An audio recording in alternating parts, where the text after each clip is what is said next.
물론 표준 관리 안에 따라서 하면 되지만 누가 감시하는 것도 아니고 뭐 돌아다니면서 그걸 점검하는 것도 아니니까 그냥 예를 들면 뭐 5인 이하 사업장에서 벌어지는 일은 그러니까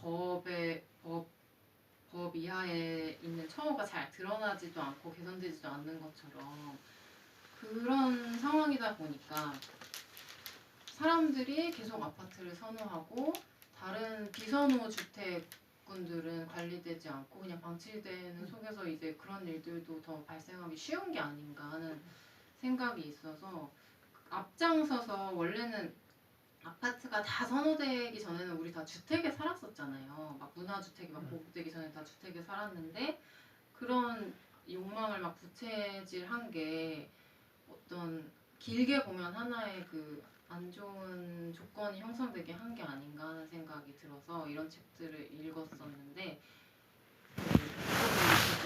처음에 아파트 욕망의 기원을 다룬 책이고 요거는 그 다음에 이제 단지 아파트의 기원을 단지 아파트의 약간 신화의 시작을 다룬 책이고 같은 이제 그 연구자가 쓰신 거예요. 지금 돌아가신 박철수 교수님이라고 그 계속 이제 한국의 주거 주택 그 정책을 계속 연구해 오신 연구자분이 쓰신 거고 재미있어요.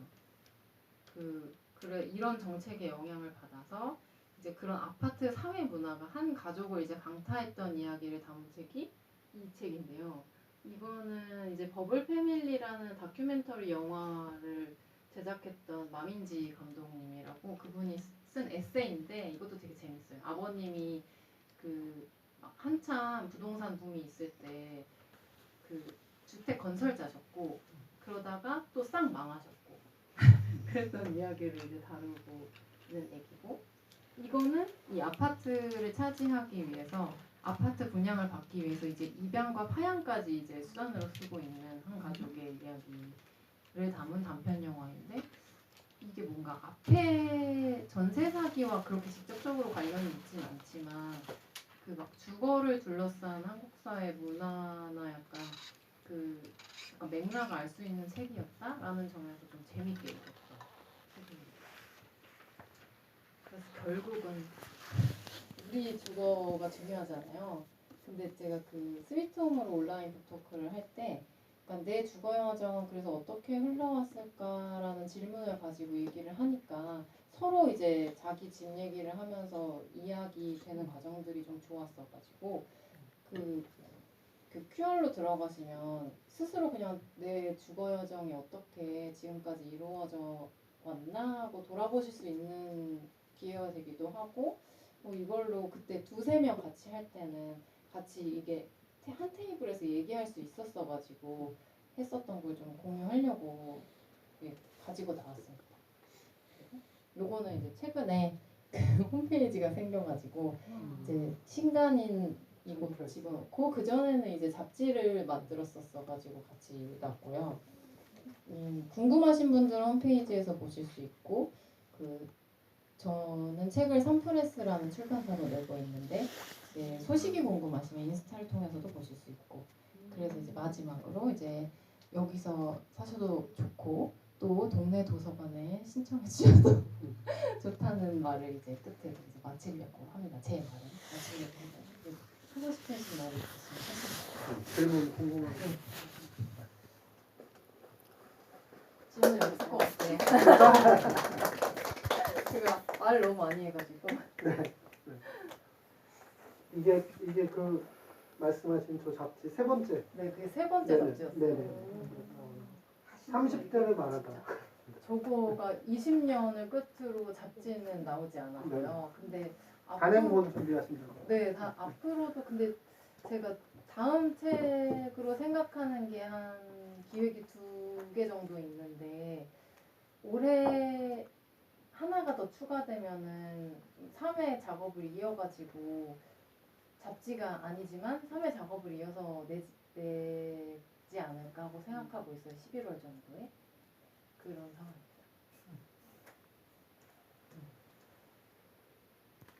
혹시 질문 있으신가요? 새 정부가 들어와서 달라진 게 있을까요? 별로 없다고 말씀하셔가지고. 수정부가 들어와서 달라진 게 이제 네. 그래도 그 정부 그 인수위 대신에 이제 거기 서촌 쪽에서 그 준비하는 뭐 네네. 그 조직이 있었잖아요. 네네. 그때도 이제 훈련실을 비롯해서 이제 전체 관련해서 전문가들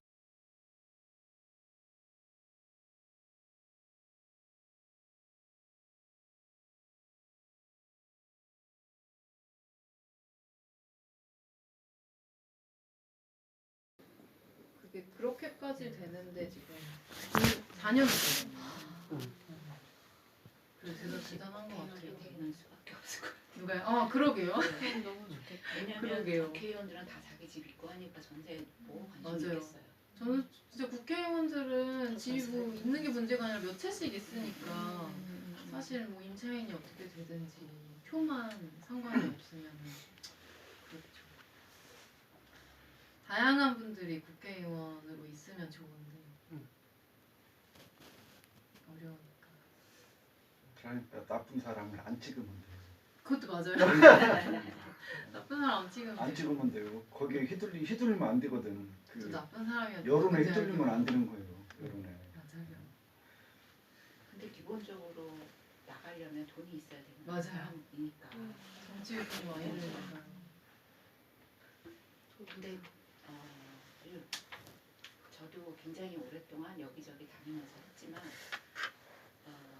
공인중개사가 뭔가를 책임져 줄 거다라고 언제나 굳건히 믿고 맞아요. 살다가 이제 이런 전세 사기를 딱 보는 순간 그러면 그 사람들은 왜 돈을 받는 거야?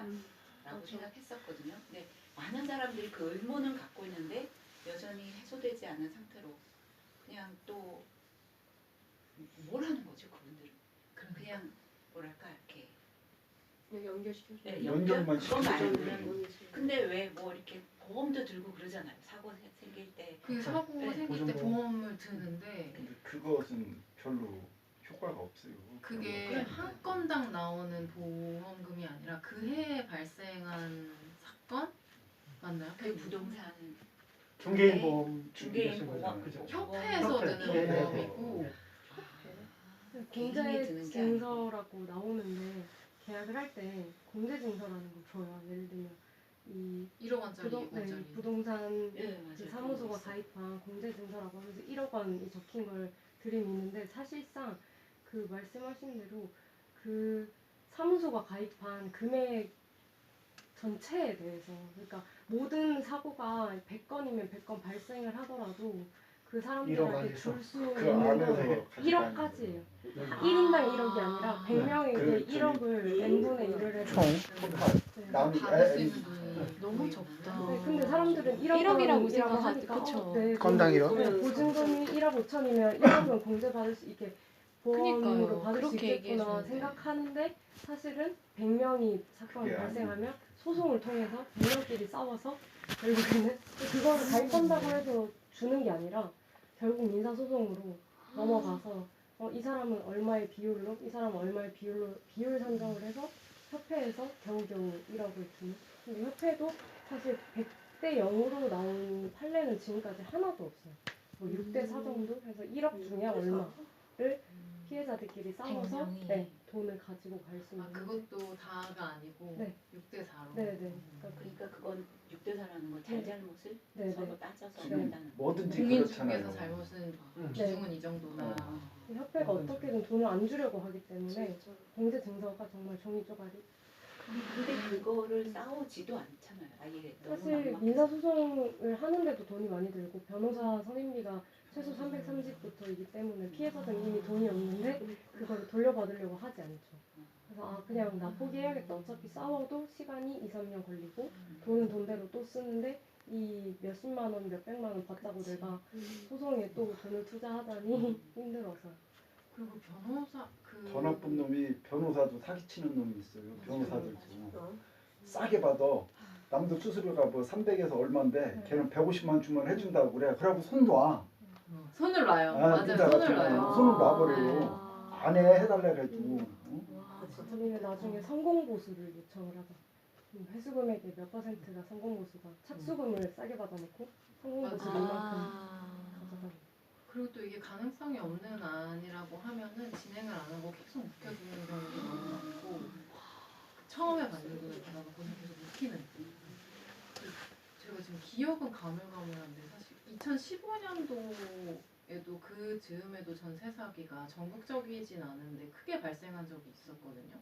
그래서 그거를 뭐 그것이 알고 싶다 같은 데서 다루기로 했었고 그 사건이 그 부동산 협회 그 보증보험 관련해서도 문제가 있었어가지고 소송이 걸렸었는데 그게 협회 쪽에 조금 더 유리한 쪽으로 당시에 법이 바뀐 거를 제가 지금 몇 개월 전에 봤어가지고 기억이 가물가물한데 그것도 이제 유튜브에 그것이 알고 싶다 그 사건을 검색하면 나와요.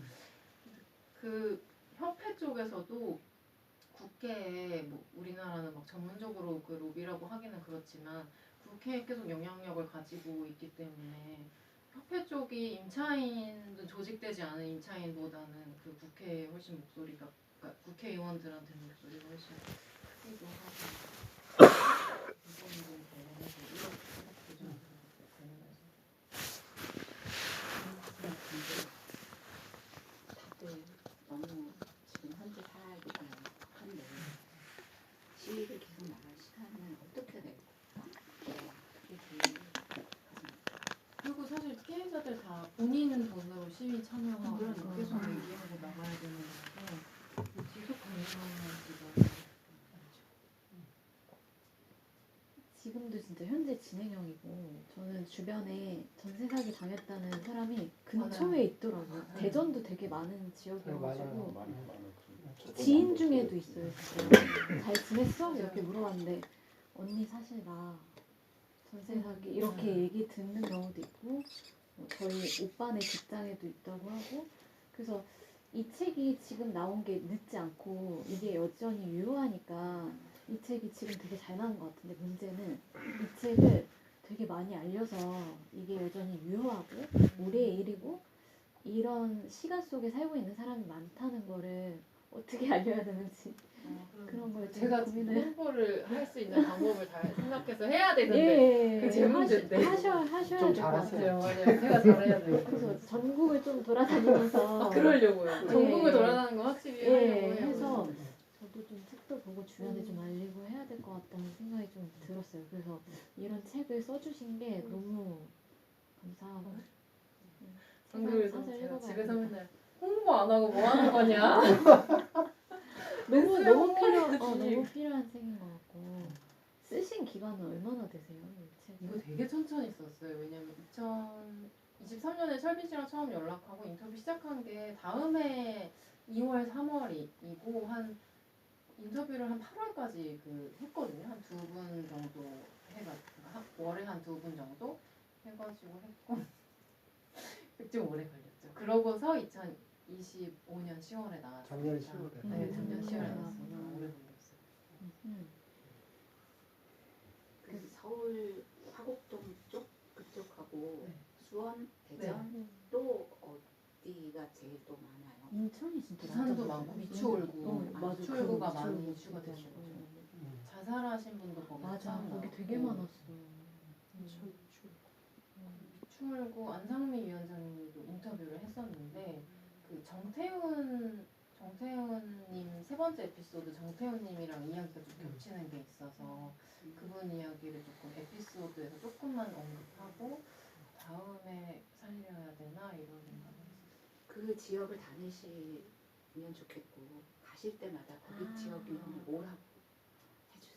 여기 사람 많으니까 네. 국회의원을 여기 이 자리에 오라고 그러라고. 아, 그러면 진짜 좋긴 뭘까? 하겠다. 아니 이제 전국을 지자체 막 이제 곧 선거를 아, 하니까 그렇죠. 네네 딱 시기가 좋잖아요. 맞네. 숙제를 안고. 그래도 뭐 민주당에서 이제 염태영 의원이 계속 꾸준히 그 개정안 발의 때부터 지금 선거제 후에서 나올 때까지 많이 관심을 가지고 그 양반 계신 것 같은 같아요. 경우는 뭐 수원시장 할 때부터 맞아요, 잘 맞아요. 하셨으니까. 수원이셨으니까. 조금 다른 질문이긴 한데 그 금융 채권의 경우에는 금융기관들이 네. 부실 채권의 경우에는 이렇게 팔아버리기도 하잖아요. 그렇죠. 그런데 이거 부동산 근저당에 관한 채권 같은 경우에는 은행들이 가지고 있나요? 계속 그게 경매로 갈 때까지 아니면 다른 업체로 보세요. 아까 아, 대부업체 얘기하셔가지고 빠르게 넘어가가지고 그쵸. 경매로. 그건 은행 네. 똥빙으로 그냥 똥빙으로 그냥 이렇게 그건 이제 하는 경우가 건물이 근데 있다고. 아까 이제 대부업체를 얘기하셔서 걔네들이 돈이 있으니까 경매로 그러니까 돌아오는 그거는 거지. 은행 채권이 아니고 대부업체로 넘어간 것 같다는 생각이 들어요. 그게 그러니까. 궁금해요. 제 경험으로 얘기를 드리자면 사실 은행은 그 피해 예를 들면 임대인이 더 이상 상환할 능력이 없고 피해가 확보가 되면 그 바로 대부업체로 그쵸. 넘기는 추세예요. 네. 그게 금융채권하고 똑같은 아, 방식인 경매를 거죠. 안 넘기고요. 네, 경매를 그냥 넘기고 채권을 팔아버리는구나. 채권을 팔아버리는 거고 팔아버리는 그러니까 이게 본인들이 채권을 이렇게 정말 대부업체 파는 게 더 이득인 게 경매에 넘어갈 때까지 본인들이 이자를 못 받잖아요. 아, 네, 그 멈춰 있는 것보다 대부에 빨리 팔아버리는 게 본인들한테 더 값어치가 있다고 느껴요.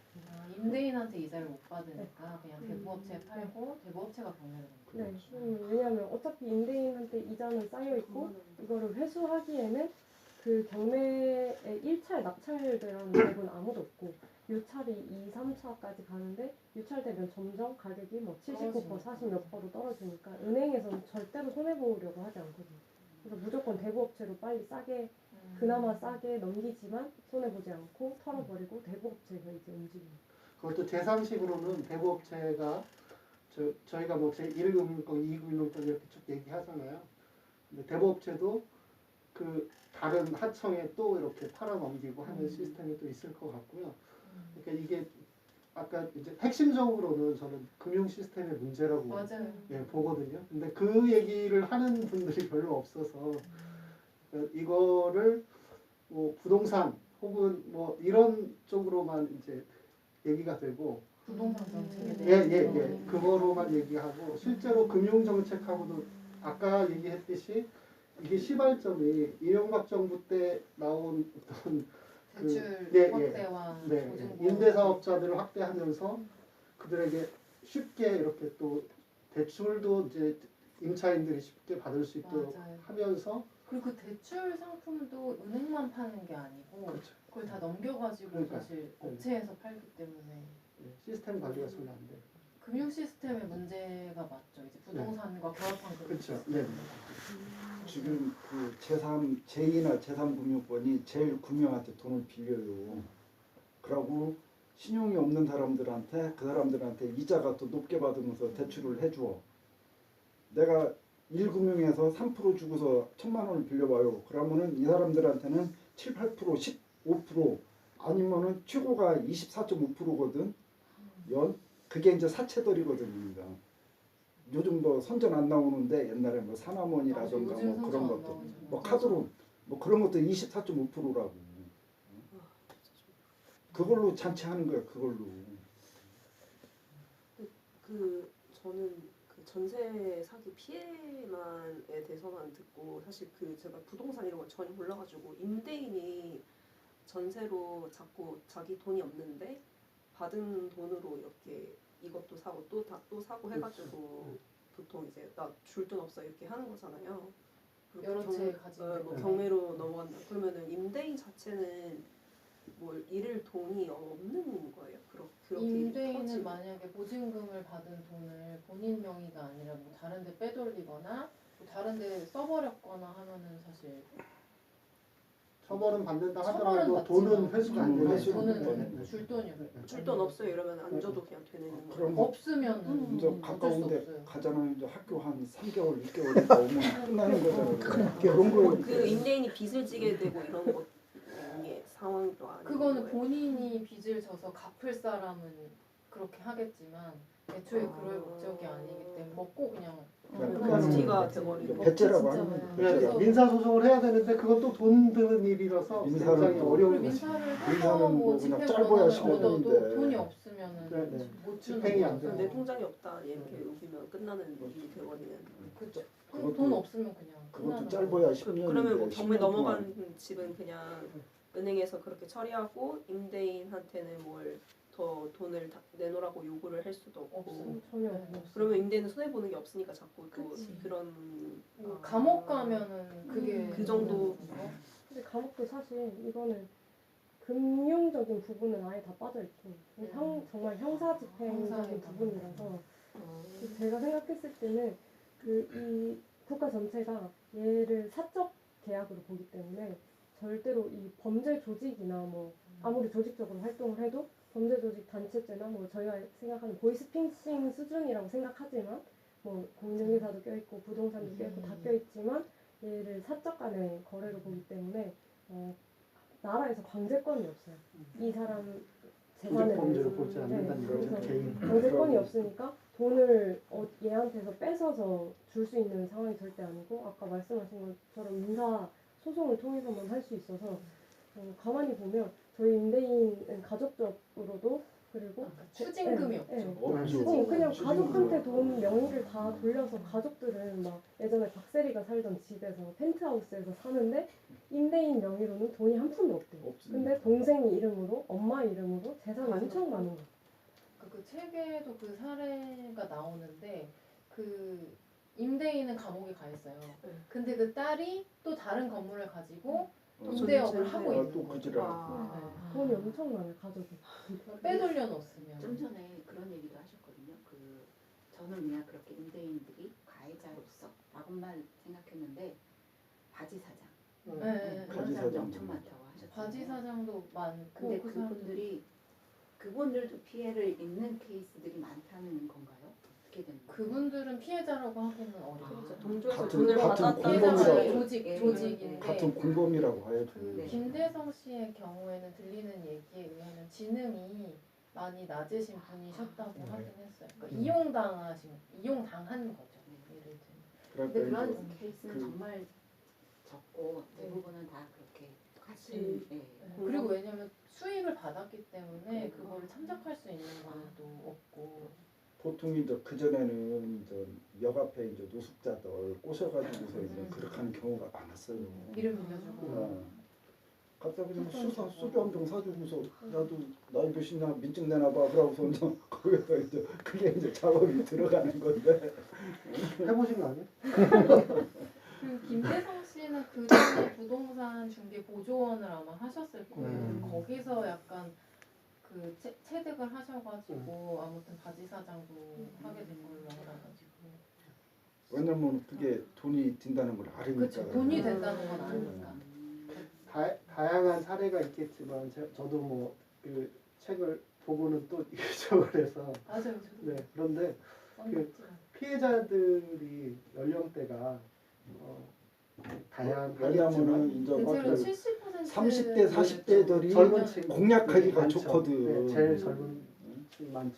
왜냐면 40, 50대 정도면은 가정도 있고 그래서 꼼꼼히 생각해보고 그러고 그전에는 그런 경우가 없었거든요. 근데 이제 20대, 30대, 40대들은 사회 초년생이고 방으로 돼야 되니까 내가 그러니까 직장을 다니는 거. 그분들이 그 타겟인 주택 자체가 그러니까 완전 밥이지 밥 그 사람들한테는. 그리고 아마 70% 80 비중이 높아서가 아니고 70대 80대도 피해자가 있으신데 그분들은 피해를 당했어도 어디를 얘기하기도 힘들고 뭘 신청해서 지원을 받는 과정을 모르니까. 하는 것 자체가 너무 모르니까. 힘들어서 아이고 그려 얼마 되지도 않는 거 그냥 꼈다고 생각하고 말아버린다고. 전 재산인데도 말을 못하는 거 왜냐면 그거 신경 쓰면은 여기 불러다녀야지 저거 죽는 불러다녀야지. 스트레스로.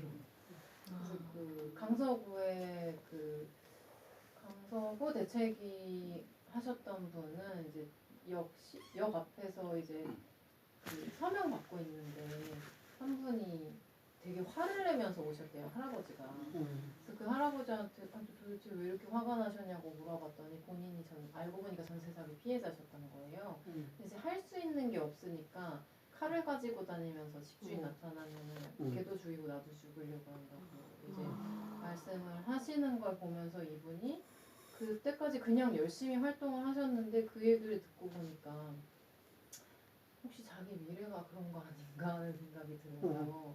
왜냐면 한 번 당하고 그 다음에 또 안 당하라는 법이 없으니까 그때 되게 갑자기 너무 현타가 오셨다는 얘기를 하시더라고요. 안 바뀌면 이대로. 공공임대를 늘립시다. 그 공공임대가 이제 또 천천히 늘어나니까. 그래서 그 사회주택 협회에 계시고 오랫동안 이제 이 문제에 봐오신 분은 그 아무래도 월세 시장이 늘어날 거잖아요. 그래서 적정히 그 착한 월세, 좀 적정한 월세 시장이 될 수 있는 방법에 대해서도 좀 생각해야 되지 않나 이 얘기를 또 하시더라고요. 사회주택도 늘려야 되지만 사실은 민간에서는 월세가 엄청 늘어날 거니까 그 얘기 하시더라고요. 오늘 이야기가 근데 이게 전반적으로 되게 마음 아픈 얘기들이잖아요. 근데 뭐라고 딱 써있다기보다는 그 밑에 이렇게 깔린 것이 아까 얘기하신 삶이 끝난 게 아니다라는 그게 깔려 있어서 너무 좋았어요. 감사합니다. 그 책도 좀 예쁘게 만들고 싶었어요. 그 디자이너분이 딱 캐치해서 예쁘게 삶을 너무 어둡게 만들지 네. 않으셔가지고 왜냐면 디자이너분도 그 얘기를 하시더라고요. 이게 되게 슬프고 심각하긴 하고 그 집을 찾아가는 얘기인데 그 전까지 이제 그 본인이 이제 꾸리려고 했던 그 소박한 이 그 스위트홈 자기만의 이야기가 조금 너무 어둡게만 그려지지 않았으면 좋겠고 좀 아기자기한 면도 보여줬으면 좋겠어서 그렇게 디자인하셨다고 얘기를 하시더라고요. 보통 이런 기록이나 이런 것들이 사는데 안 읽는 그럴 수 있죠. 네, 맞아요. 마음에 걸려서 사지만 보기가 너무 힘들어서 안 읽는 축에 속하거든요. 근데 그렇지 않아서 저는 너무 좋았어요. 다행이네요. 근데 어떤 분은 그런 말씀 하시긴 하시더라고요. 한 번에는 다 못 읽겠다고도 얘기하시고 좀 그렇죠. 하나 읽고 쉬었다가 그렇게도 하시네요.